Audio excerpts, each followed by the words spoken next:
Hello enthusiasts and welcome to Scaled Affairs, the show where I try to rationalize my purchases while trying to fight buyer's remorse by presenting you a review of various anime figures. So be my guest and welcome today's figure on the turntable, Nagagutsu Hatsune Miku from the Taito Wonderland figure series.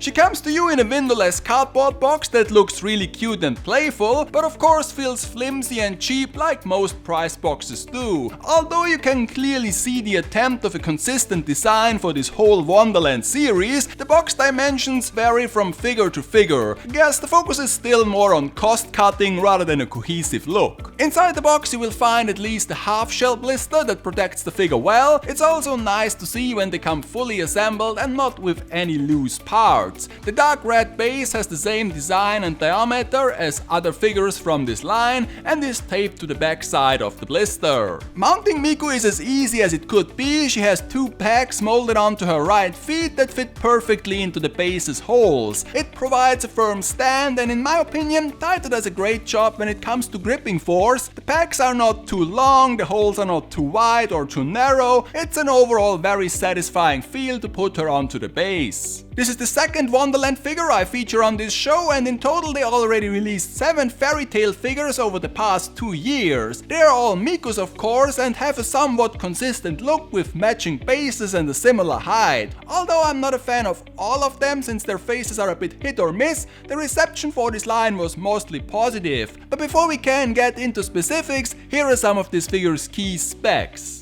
I think that out of all the Wonderland figures, this one has the most dynamic pose. Miku's stance on one leg, the bent knee and twisted torso somehow makes her feel alive and in motion. Also, I really like the overall concept of this one. All the other entries in this line are derived from female fairy tale characters and therefore are wearing a dress of some sort, but since this one is based on the Puss in Boots, they had the chance to make Miku look more tomboy and they ran with it. I do like her asymmetrical design with the leather stocking over one of her legs, as well as all the other parts of this musketeer uniform. There are plenty of nice details here, like these 3 stitches on the turtleneck top or the golden ornaments on her waistline. Of course it's not the best metallic coating I've ever seen, but on a prize figure with overall cheaper looking finish, this feels just right.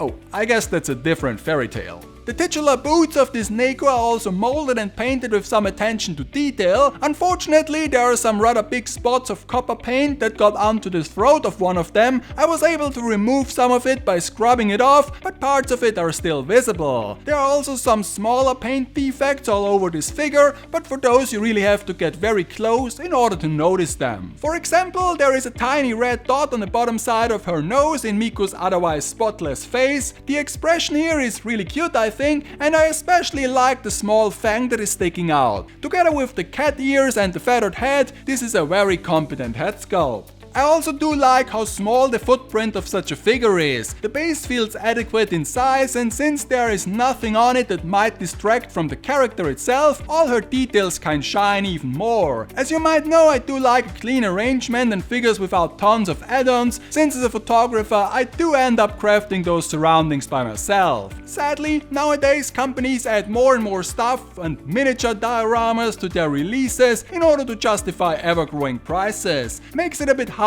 to come up with your own ideas, and therefore a simple prize figure gets me sometimes more excited to work with than a high-class statue. In conclusion, this might be one of the best, if not the best entry in Taito's Wonderland series. I mean, it's a Miku and it's also a cat girl. How can you do wrong with that combo? I think she has a great design and a color palette to back it all up. Yes, it's still a prize figure that has visible cast lines, and sometimes the paint finish isn't as high class as the promo pictures want you to make you believe it is, but they are still very much affordable regardless if you are a creative person doing pictures with her or a simple collector. I mean, for around $200 you can either get a somewhat decent scale figure these days or end up with the entire Wonderland lineup to this point and have 7 lovely ladies on display in your showcase. Next time!